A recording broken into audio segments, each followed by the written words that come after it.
All right, so you're here for a deep dive, and today we are going to try to make sense of this kind of potentially rocky economic situation we're all hearing about. It seems like everyone's talking about these new U.S. tariffs Yeah, and, what they could mean for, well, for all of us, really. right. You are amazing listeners. You send in a ton of reports, economic analyses, trying to figure out what's going on with all these new trade moves. Absolutely. A lot to dig into. So that's our mission today. We're going to unpack these tariffs, figure out what they are, who they affect, and what the experts are saying about the possible risks to the economy. Yeah, and we're going to try to do it without, getting too lost in the weeds. Exactly. No econ jargon overload here. We want to keep things clear and understandable. That's the goal. So I guess the first thing is, just to lay out, like, what is this new tariff landscape we're dealing with? Yeah, it's definitely shifted. I mean, we've had significant moves from both the current administration and the previous one. Right, right. So maybe let's start with, can you walk us through, like, the specifics of what's been done recently? Sure. So, starting with the Biden administration, back in May 2024, they took a more targeted approach. They focused on around $18 billion worth of imports, specifically from China. Okay, so that was kind of like specific industries they were going after. Exactly. It was about tightening things up in key sectors. Steel and aluminum were on the list, of course, but also, and I think this is crucial, they went after areas the U.S. sees as really vital for future economic competition. Semiconductors, for example. They saw their tariff rate double to a pretty substantial 50%. Wow, 50%, that's a lot. Yeah. And electric vehicles had an even bigger jump. Their tariffs quadrupled to over 100%. Then you had batteries, solar cells, heavy machinery, all included. So, I mean, I guess not surprisingly, China wasn't exactly thrilled about this, right? Not really, no. Beijing basically said, hey, if you're going to raise tariffs on us, we're going to retaliate. So, Yeah. that was kind of the starting point. Okay. So that was the Biden administration, kind of, strategic, I guess you could say. And then in April 2025, the Trump administration's moves seemed to be, well, a lot bigger in scope, right? Yeah, that's a major difference. The Trump administration in April 2025, they went with a way more sweeping approach. They basically put across-the-board tariffs on almost everything coming into the U.S. Really, everything. Pretty much. Yeah. We're talking a baseline 10% duty on all imported goods. And on top of that, they added even higher rates for certain countries. So, for instance, goods from China now face a whopping 34% tariff, and the EU is looking at 20%. So it wasn't just a flat increase for everyone. No, it was definitely tailored, I guess you could say, to target specific trading partners. And this is the part in the reports where it gets really kind of like, whoa. Yeah. It pushes the effective U.S. tariff rate to its highest point since 1910. That's over 100 years. It is, yeah. And it brings the average U.S. tariff rate to about 30%. That puts us at levels we haven't seen since the 1930s, back in the Smoot-Hawley era. And that's not exactly a period known for its, flourishing global trade. Not exactly, no. It was a time of really high tariffs, and it's generally seen as having contributed to the severity of the Great Depression. Yeah, that's not a good precedent. Right. So, I mean, it definitely raised eyebrows when this happened. I think a lot of people were caught off guard by how extensive these measures were. And it wasn't just like the types of products, right? It was also about which countries were hit with these new tariffs. Even some of our closest allies got caught up in this. Absolutely. For example, Canada. They saw their tariffs on steel and aluminum double to a hefty 50%. And that was in the middle of, already ongoing trade disagreements. And the EU, well, they've already prepared counter tariffs on tens of billions of dollars worth of U.S. goods. This has the potential to turn into a pretty significant trade war globally. Yeah, it sounds like it. So we're talking about a wide range of sectors affected here. High tech, you mentioned semiconductors, but also things like batteries and critical minerals, a lot of those coming from China. And then traditional industries too, metals, autos and auto parts, heavy equipment. It seems like very few industries are left untouched. You're right, it's very broad. Under the Trump measures, every single country is facing at least that 10% tariff. And as we said, China's getting hit with some of the highest rates, which the U.S. has long had concerns about intellectual property and fair competition when it comes to trade with China. But the point is, even our traditional allies, the EU, Canada, Mexico, they're all facing these across-the-board tariffs. It's essentially like unraveling a lot of the trade agreements and understandings we've had for decades. So we've gone from targeted tariffs under the Biden administration to this huge broad approach under Trump. And I mean, That's why those comparisons to the Smoot-Hawley era are so unsettling, right? Exactly. Because it's not just about a few specific products, it's about the overall impact on the flow of goods and services across borders. This kind of sweeping approach to tariffs can really disrupt global trade patterns and have a ripple effect throughout the entire economy. Okay, so we're in this much higher tariff environment now. What are the experts saying about the potential consequences? I mean, the reports you shared, they're not exactly painting a rosy picture, are they? No, not at all. The overwhelming feeling among economists and financial institutions is one of, well, deep concern. They're worried about a potential economic slowdown, and some are even talking about an increased risk of a recession. Kristalina Georgieva, she's the managing director of the IMF, she's come right out and said that these sweeping tariffs pose a significant risk to the global outlook. And, this is at a time when the global economy is already kind of fragile. Right. It's not like we're starting from a position of strength here. Exactly.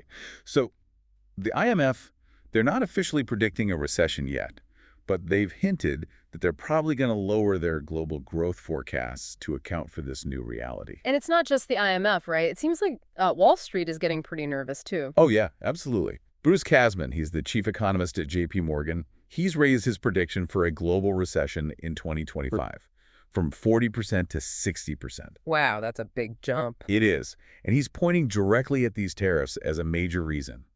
He thinks the negative effects are going to be made worse by retaliation from other countries and also by a decline in business confidence here in the U.S. Companies are going to be dealing with all this uncertainty, and it's likely to disrupt those global supply chains even more. So higher costs, less confidence, more disruptions. That's not a good combo. Nope. And Goldman Sachs, they're on the same page. They've doubled their estimate of a U.S. recession happening in the next year from 20% to 35%. Okay, so two major banks, both raising the alarm bells. Yeah. Goldman Sachs has also slashed their U.S. GDP growth forecast for 2025 down to about 1% from about 2% previously. And they're saying unemployment will probably rise to about 4.5%, up from 3.8% where it is now. They're specifically talking about a sharp deterioration in household and business confidence as these trade tensions heat up. So it sounds like there's a lot of pessimism out there. Is anyone, more optimistic? Well, not really. Mark Zandi, he's the chief economist at Moody's Analytics. He's also raised his odds of a U.S. recession from 15% to 40%. And guess what he blames? You got it. The intensifying trade war. He's particularly worried about the potential for new 25% tariffs on imported cars and car parts, and then, of course, the retaliation that'll come after that. He even used the term recession by design, suggesting that, these policy choices are basically making a recession more likely. Recession by design. That's a pretty stark way to put it. It is. And PIMCO, the big investment management firm, they're also seeing a much higher risk now, something like 35% chance of a U.S. recession in 2025. That's more than double their previous estimate. So yeah, not a lot of optimism out there. Even Oxford Economics, they're usually pretty good at predicting this stuff, and they're not painting a great picture either, right? Right. Oxford Economics, they're saying that if all these tariffs actually go into effect, U.S. GDP growth could slow to around 1.4% annually. And inflation, they're thinking core inflation could jump to almost 4%. That's a pretty big difference from their initial forecast, which had us at 2% growth with lower inflation. So slower growth, higher inflation, that's the classic recipe for a tough economic time. Yeah, it is. And there's even analysis out there suggesting that with the average U.S. tariff rate potentially hitting 30%, we could see imports plummet by as much as 15%. That would be a huge blow to industries that rely on exports. Yeah, that would be a huge problem for a lot of businesses. Absolutely. And the underlying problem, the thing that all these experts keep pointing to, is that tariffs basically act like a tax. They raise costs for everyone, both consumers and businesses.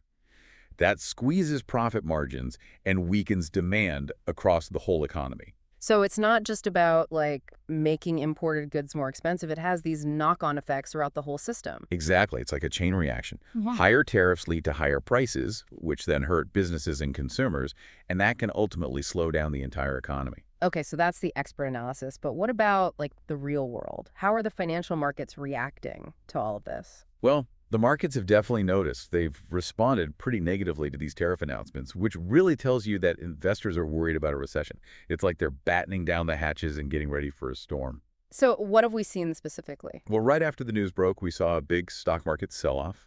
The S&P 500 had its worst single-day drop since 2020, and futures contracts plunged by over 3% right after that Trump tariff package was unveiled. Wow, that's a huge drop. It is, and all those gains the stock market had made earlier in the year, they've pretty much evaporated. By early April, U.S. stocks were actually down for the year. So it wiped out all the progress we had made. Yeah, pretty much. And it wasn't just the U.S. European and Japanese markets also fell sharply, and some emerging markets are hit even harder. This is all driven by fears of this expanding global trade war and the potential for, serious economic damage. It sounds like a global panic. In a way, yeah. And the industries that rely heavily on imported materials like manufacturing, autos, electronics, their stock prices really tanked. They're facing higher input costs now, and that's a big problem for their bottom line. So investors are getting spooked and pulling out of the stock market. Where are they putting their money instead? Well, we're seeing a classic flight to safety pattern. Investors are piling into government bonds, especially U.S. Treasuries, because they're seen as safer. That's caused the yield on the 10-year Treasury note to drop significantly. And the markets are now betting that the Federal Reserve will cut interest rates more aggressively than they were expecting before all this tariff stuff started. So it's like everyone's hunkering down, waiting to see what happens next. Yeah, pretty much. And gold prices, which usually go up when people are nervous about the economy, has also been rising. It's like the classic safe haven asset. People buy gold when they're worried about everything else. Makes sense. But here's something I'm curious about. Usually when there's global uncertainty, the US dollar gets stronger, right? But it sounds like that's not happening this time. You're right. That's the usual pattern. But this time, it's different. The U.S. dollar has actually weakened, even with all this risk aversion in the markets. And the reason seems to be that investors are worried these tariffs will hurt U.S. economic growth and force the Fed to lower interest rates. So holding U.S. dollars becomes less attractive. So it's like the market is saying, hey, even the U.S. isn't safe from this. Exactly. It's a pretty unusual situation, and it really highlights how concerned the markets are about the potential damage these tariffs could do to the U.S. economy specifically. Okay, so we've got the markets freaking out, but what about regular people and businesses? How's all this affecting their confidence? Confidence is definitely taking a hit. The University of Michigan does this consumer sentiment survey, and they recently found that the percentage of Americans who expect unemployment to rise is at its highest level since the Great Recession, back in 2008, 2009. Wow, that's a really bad sign. It is. It means people are worried about their jobs, and they're not feeling good about the future of the economy. And it's not just consumers. CEOs and CFOs are also feeling less confident. Surveys are showing that many executives are really worried about the uncertainty surrounding trade policy. They're not sure what's going to happen next, and that makes it hard to plan for the future. So it's like this uncertainty is paralyzing everyone. In a way, yeah. Businesses are putting off investments, especially in industries that are directly affected by the tariffs. And retailers are warning that they're going to have to raise prices on everything from appliances to clothes to electronics because those imported goods are going to cost more. And when prices go up, people tend to buy less, which further weakens the economy. So it's a vicious cycle. Yeah, exactly. Less confidence leads to less spending and less investment, which can ultimately trigger a recession. Okay, so we've talked about the tariffs, the expert warnings, the market reactions, and the drop in confidence. But what about the bigger picture? How is all of this affecting international trade and, the potential for retaliation from other countries? Yeah, that's a big concern. Global trade was already slowing down, and these tariffs are just going to make things worse. China, as we talked about, has already retaliated with their own tariffs on U.S. goods, and they've hinted that they might do even more. They could make it harder for American companies to do business in China, or they could target specific industries that are important to the U.S. economy. So this could escalate pretty quickly. It definitely could. And other countries are following China's lead. The EU has already announced tariffs on billions of dollars worth of U.S. exports in response to those steel and aluminum tariffs. American farmers and manufacturers are bracing for a drop in demand as their products become more expensive overseas. It sounds like we're on the brink of a full-blown trade war. It's definitely a possibility. The WTO, the World Trade Organization, they've issued a warning saying that global trade, which was already expected to grow slowly, could actually stall out or even decline if these trade barriers keep going up. So it's not just about the U.S. and China anymore. This is affecting the whole world. Exactly. And the uncertainty is causing a lot of problems. Businesses are hesitant to invest. They're cutting back on inventory. They're delaying decisions. All of that drags down economic growth. Okay, so let's try to sum all of this up. We've covered a lot of ground here. We've looked at the new tariffs, the expert warnings, the market reactions, the impact on confidence. What are the key economic indicators telling us right now about the risk of a recession? Well, when you put it all together, there are a few big takeaways. First, U.S. GDP growth is expected to slow significantly in 2025. Most forecasts are now in the range of 1 to 1.5% growth, which is pretty anemic. Globally, things aren't looking much better. JPMorgan is now saying there's a 60% chance of a global recession in 2025, and the IMF is warning about major downside risks to their global growth forecasts. So both domestically and globally, things are looking shaky. Yeah, definitely. And the chances of a recession in the U.S. have gone up significantly. Yeah. Goldman Sachs and Moody's Analytics are both putting the odds at somewhere between 35 and 40%. That's a pretty significant jump. It is. And inflation, particularly core inflation here in the U.S., is expected to be higher than we thought before all this started, probably somewhere around 3.5 to 4%. The job market is still pretty strong, but forecasts suggest that's going to change. Unemployment could rise to around 4.5% by next year, and it could go even higher if things get really bad. International trade is also expected to suffer, with some estimates suggesting a sharp drop in U.S. imports. So slower growth, higher inflation, rising unemployment, less trade. That's a pretty grim outlook. It is. And to top it all off, the yield curve, which is a key indicator that economists watch, is still inverted.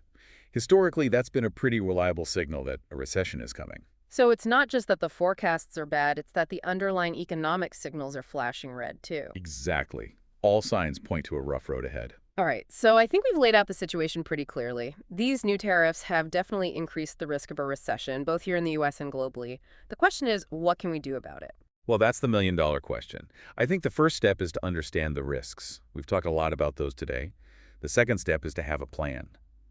For businesses, that means thinking about how to mitigate the impact of higher costs and potential disruptions to their supply chains. For individuals, it means being prepared for the possibility of an economic downturn. That might mean saving more, paying down debt, or just generally being more cautious with your finances. So it's all about being prepared. Exactly. And, it's worth remembering that a recession isn't inevitable. There are still things that could happen to change the course of events. For example, the U.S. and China could reach a trade deal that eases some of these tensions, or the Federal Reserve could cut interest rates aggressively to stimulate the economy. So there's still hope. There's always hope, but I think it's important to be realistic. The economic outlook has definitely darkened in recent months, and we need to be prepared for that. As Kristalina Georgieva from the IMF said, a recession isn't a certainty, but the risks have definitely increased. So what should our listeners be watching for? What are the key indicators that will tell us whether we're heading for a recession or not? Well, there are a few things to keep an eye on. Consumer spending is a big one. If people start cutting back on their spending, that's a sign that the economy is weakening. Business investment is another key indicator. If businesses are hesitant to invest, that means they're not confident about the future, and that can lead to slower growth. Inflation is something we always need to watch. If inflation starts to spiral out of control, that can force the Fed to raise interest rates, which can also slow down the economy. And finally, keep an eye on international trade. If trade wars escalate and global trade starts to decline, that's going to have a negative impact on the U.S. economy as well. So a lot to watch for. Yeah, it's a complex situation, and there are a lot of moving parts. But by staying informed and being prepared, we can all navigate these choppy economic waters as best we can. Excellent advice.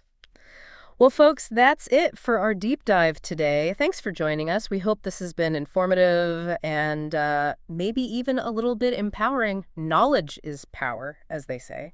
And remember, even though the economic outlook might seem a bit gloomy right now, there are still things we can all do to prepare and protect ourselves. Absolutely. And who knows, maybe things will turn around sooner than we think. That's the spirit. All right, until next time, stay informed, stay engaged, and stay hopeful. We'll see you soon for another deep dive. Sounds good. Bye, everyone.